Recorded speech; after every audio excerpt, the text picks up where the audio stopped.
Hey Aggies, need to get to Houston, Dallas, Fort Worth Metro, Austin, San Antonio, or other cities? Ditch the bus and try Hitch to book a guaranteed car ride. Hitch, comfy, safe, and affordable daily rides between Texas cities. As an official transportation provider, Hitch even has pickup locations right on campus. Download the Hitch app or visit ridehitch.com. Enter the code AggieLand for 30% off your first 4 rides. That's ridehitch.com.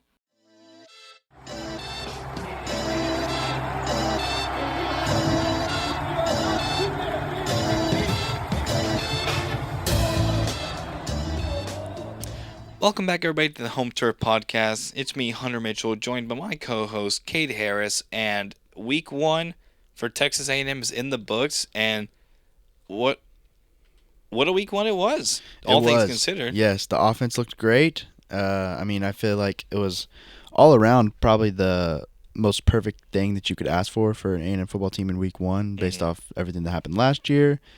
You wanted to go out there and establish that Bobby Petrino's offense is going to work, and it didn't look like there was any conflict between Jimbo and Bobby. I love, I'm sure the national media would have loved to seen that, so they would have had something to write about. But no, they went out there, looked good. Connor Wigman looked great. Evan Stewart and Noah Thomas definitely lived up to the offseason hype that they were getting, and yeah, all around pretty much a perfect start for Texas A&M that you could have asked for. Yeah, I like you said. I mean, this is the most confident I think Aggie fans have probably been in the season opener. Even 2020, that season opener against Vanderbilt was like you scary. came out thinking like, oh man, here we go. So I mean, I'd probably say 2019 was that when they beat Texas State in dominating fashion. I'm pretty sure we can fact check me on that, but yeah.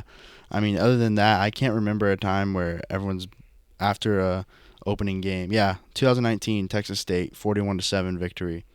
But yeah, that's probably the last time that you've had that dominating of an opening weekend win. You love to see it. Yeah, I mean, 52 points. I mean, that's just that's what the offense was getting hyped up for all offseason, and I think many Aggies were hoping it wasn't just smoke and mirrors, just kind of the illusion of an offense like with Daryl Dickey. Who, side note, do you know where he is now?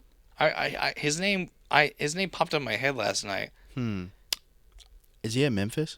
He's an offensive analyst for Georgia. Really? Yeah. Okay. I feel like that's a good spot for him as an analyst. Kind of, I guess maybe. I don't know. I feel like he would have retired by now.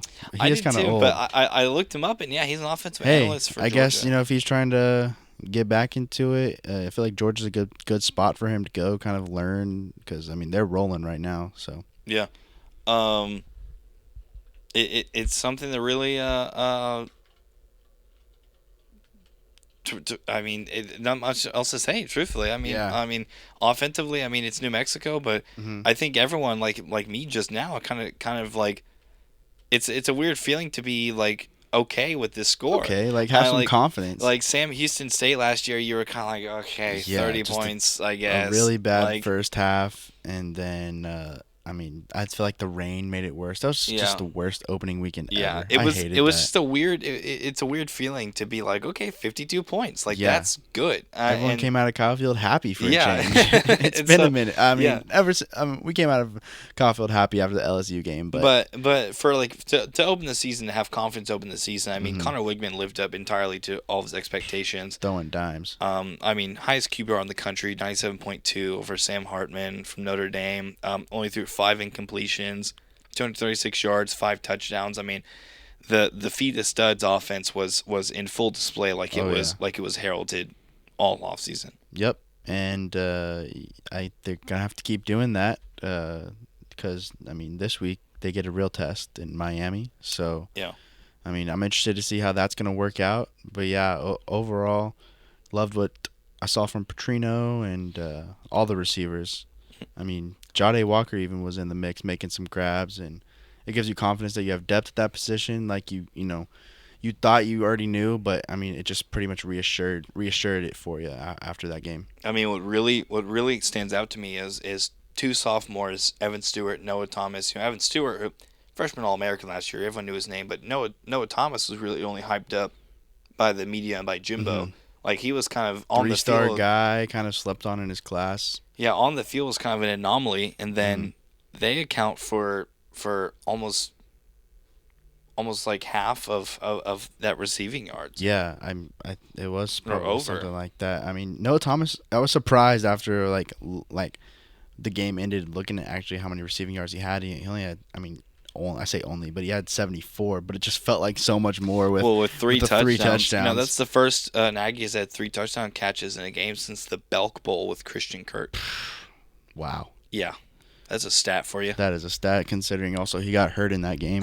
That is a that just shows you like how different this offense has been. How many Aggies are not acclimated to this Mhm. kind of deep threat offense, getting against New Mexico. But if we're gonna take everything with a grain of salt, I'm gonna take the grain of salt, and Yes. I'm gonna use it to season it with my liking, and I'm liking the offense. I I am think too. I mean the only thing that really stands out to me that I would like to see more, is more of a solid rushing attack. I mean, we talked about running back by committee, um, in our last breakdown, and that's what it was. Mhm. I mean, 7 rushes for Amari Daniels, 6 rushes for Le'Veon Moss, 7 rushes for Ruben Owens. Connor Wigman ran 3 times. David Bailey ran 4 times.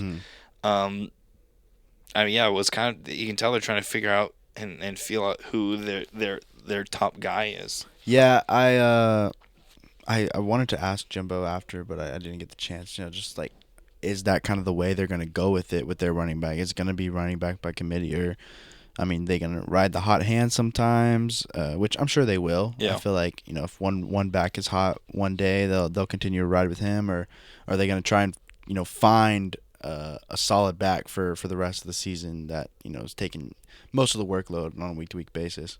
Yeah, I mean, if it works, it works. But I mean, That's the only thing on the offense that I think I'd like to see. I think a lot of Aggies kind of felt the same way. Hmm. Um, don't want to turn to like an air raid. um, That'd be but something. That'd be a complete like 180. but yeah, no, it is nice to see the offense actually going out and execute. Oh God, I said the word Execute. executing. What's The wrong with that Jimbo, word? that Oh yeah. Jimbo's word. Oh man, I you said did it. Oh no! I've been watching too many going and watching too many press You're living conferences. by Jimbo's words. Now. You're bought into the I get it program. now. I get Jimbo for every time that You're bought into you've the been program. that you've been made fun of for saying executing. I apologize. I understand now. I get it. You're gonna start living day to day life by that Jimbo philosophy. Yeah. So I gotta ask you, and I want to say it on three, just so we can guess. Your player of the game. One. Do you need time? Yeah. You think I'm right? Yeah, I got All my right. guy. 1, 2, 3. Noah Josh Thomas. DeBerry. That was your player of the game. That's my I know play you of were the high game. on him coming out of the game, and yeah, I mean I think he had a solid game. Dude, solid game. Yeah, 10 he looked good. tackles. The only interception. A sack.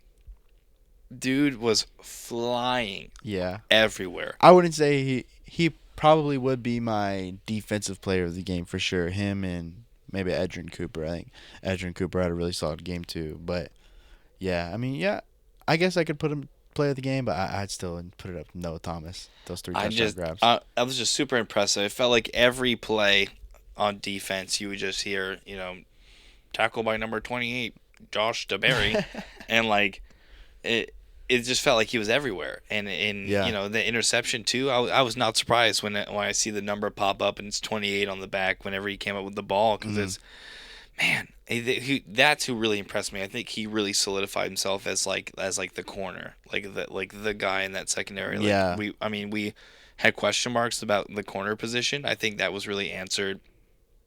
By He answered DeBerry. that. He Yes, answered that. definitely. I mean, it showed you why. I mean, I guess he was getting a lot of praise in the off season as he was probably gonna get that second cornerback spot behind Chappelle. And yeah, I mean, he did live up to that. That sack was pretty awesome, and he needs to probably thank Fadil Diggs a little bit for that interception, but it was a good diving grab. Yeah, I mean, he still to go out there and get it. Right. I mean, defensive line executed like how we expected them to. Oh yeah, Um, Walter Nolan and Walter Nolan, McKinley Jackson. They were looking like studs up there. Oh yeah, Walter Nolan. The one that really stood out to me was when the running back, kind Yeah, of broke to the he kind of outside. caught him. Yeah, and I was like, wow, that's Walter Nolan. Yeah, Like, dude, he can move. he's got some wheels for a big guy. Yeah. Um, held New Mexico under 100 yards rushing. I like that. But going into week 2, completely different animal. Oh yeah. Definitely. I mean, at least. I mean, I haven't looked too much at Miami's offense. I know we all know about Tyler Van Dimes. Is that what we're calling him now? And then Don't. It's trademark. They're a pretty solid offensive line, but I was writing the A&M offense versus Miami defense preview, and just looking at Miami's defense, I mean, they got some solid guys in the secondary and up in the defensive line too. I was looking at their secondary, Cameron Kitchens and I believe it's James Williams. Kitchens was an All-American last year. They have like really good chance to be high draft picks, and so it's gonna be a early season test for these A&M receivers, and I guess Connor Wigman just reading the defenses, and I think you will see a little bit more of the running game take a step up. Mm-hmm. I think they're going to have to, and I think they will. I mean, I don't think we had to run the ball necessarily as much against New Mexico, but if they're forced to against Miami, I think the backs are going to show out, and the line will block for them well. Yeah, I mean, again, completely different animal, not only offensively but defensively. I think this may be the best defense that Connor Wigman has gone up against in his career. I mean, I would say LSU probably, but I mean, this Miami defense is serious. Yeah. I mean, like you if mentioned. If it's not one, it's two. Exactly. Like Kitchens is I mean, what else can you say? He's an All-American. And even that defensive line, you have Branson Dean come in from Purdue, Leonard Taylor. Leonard Taylor is a stud. Yeah, I mean, he only took 15 snaps last game. But from what sounds Messidor, like... Yeah. He's back. He was a little bit banged up in the offseason, but he's back and he's good. He was a All-ACC honorable mention last season. It's a stout defensive line, so our offensive line is going to have a little bit of a test early. Yeah, and I think the most slept on and maybe even the strongest unit for Miami is that linebacking core. Yeah, they got a couple transfers. I know I can't say his last name. Francis Mauigo.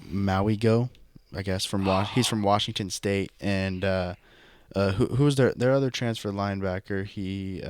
Sorry, I didn't get their roster. KJ Cloyd. Oh yeah, KJ Cloyd he's from Louisville. Yeah, yeah. And then returning, they also have Wesley Besant. Besant. Yeah, I've seen that. He had a good game, I think, the other day against Miami, Ohio. All those really that's a really solid running back. Sorry, not running back. It's gonna be a solid defense. Yeah, like I think. In the trenches, that's a extremely solid unit. Is that his? Hold on. I think I may just. I'm sorry. I just had like a revelation here when I'm looking up. Is this his brother? You think? Because there's a Francisco, Mauigo, and a Francis for Miami. So I don't know if that's his. I don't know if that's his brother. Looking at their roster? I don't think it is. I think they may just be same name or same last name and really similar. Are you looking at their roster? Yeah, because they have Francis, who is the It's not the same person? No, because he's starting on the offensive line. Oh, okay. What the hell?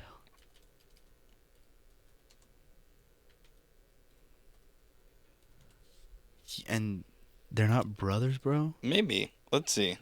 If they're not, that's freaky. No, it is. It's his younger brother. Okay, that makes sense. That checks out. All right. Okay, I was gonna say that that's way too close. But yeah, okay. So that's actually what I was gonna talk about, and it didn't even click to me that they were brothers. I mean, that offensive line for Miami is really serious. Yeah. I mean, you got transfer center in from UCF.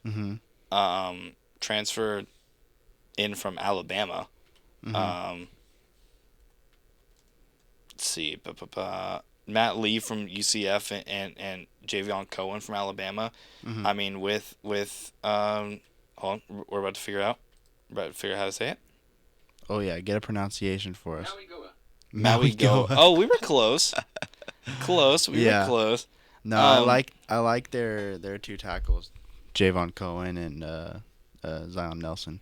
I think in the trenches, Miami's really, really, really strong on both sides of the ball. Um, Hmm. and it's going to be a huge challenge defensively. Huge challenge in front of a non-hostile environment. Yeah, 2:30 game at Hard Rock Stadium is a hard sell for Miami, and Yeah. that sucks for that So fan so base. hard of a sell that they're offering a BOGO. Did you see that? I did for the Georgia Tech game, right? Yeah, two games that I guess Miami fans probably weren't going to get to. A hot game because they'd have to sweat, and Miami fans are too weak for that. They can't sweat. They just got Whoa. to stand. They just got to stay in their. Sorry, Miami fans. They just got to stay in their house and watch the game. And, Declaration of war. yeah, and then they're going to go. I get. Who's going to show up for Georgia Tech? Come on. So they got to offer a BOGO for that one. Declaration of war to Miami fans and Haynes King. Haynes King. Hey, he had a good game, and then he played the second half and didn't have a good game. But yeah, I mean, I think everyone's aware Miami's a different challenge. But like in the trenches, I think that offensive line's really gonna have to handle that stout front and that stout linebacking core. Connor Wigman's not gonna be able to just flick the ball wherever he wants. Right. He's gonna He's going to need to be sharp. he's gonna have to be really good on his decision making. I think this is his biggest of the year, definitely, but maybe his career biggest decision making game. Yeah. I think he's because I mean Cameron Kinchins is the real deal. One of the top safeties in college football. That secondary unit is the real deal. So he's gonna have to be able to read safeties, read coverages, and see like where they're at and figure out where it is, where he needs to get the ball to, and then gonna need to be able to run the ball against that defensive unit with all the linebackers and defensive linemen we mentioned. And then on the on the A&M's defensive side, you gotta stop the run. Have to. I mean, you did this past week against New Mexico. Like to see that trend continue. Obviously, it's been something that's been hurting them in prior years. I mean, but last year was a real issue. yeah, it was a very real issue. But yeah, I mean, you're gonna have to see that run defense continue to be stout. Because, I mean, 250 yards rushing. Henry Parrish Jr. looked really solid. 90 yards rushing. I mean, they had 3-4 running backs, who were really, really carrying the rock well. In that offensive line, behind the offensive line, I mean, they're going to have to get serious penetration, not just in the run game, too, but the pass game as well. They'll have to get in and pressure Tyler Van Dyke. Because, I mean, despite his struggles last year, he's a good quarterback. He is. Yeah, I mean, I guess if he can trademark the name, then Van Dimes. then I guess he's good enough. If he's good enough to trademark the name, then I guess he's a pretty solid quarterback. I mean, but, forget he was ACC Freshman of the Year right. when he was a freshman. So Yeah. like he's shown flashes of excellence, but Inconsistency. Yeah, inconsistency. But I think if A&M can find a way to force that inconsistency, Yeah. inconsistency out by pressuring him, I think that'll make the game a lot easier on them. But it's really just penetrating that. It's really penetrating that offensive lining, and with you've got the pieces on the defensive line. It's just not playing 3-down linemen to start. And I didn't see. I don't know if I saw any of that this past weekend. Makes me feel good. That's Yes, all I can say. exactly. And I hope it continues because they're gonna have to apply pressure to the quarterback and plug up run lanes, or it may be a very long day for the offense. I think secondary will play a really solid game. I think they match up well against Miami's wideouts. But I want to see.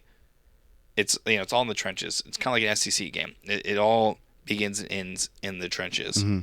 So I think that's like the keys to the game there, is watching both sides of the line for both teams. And I think whoever wins that line of scrimmage battle wins the game.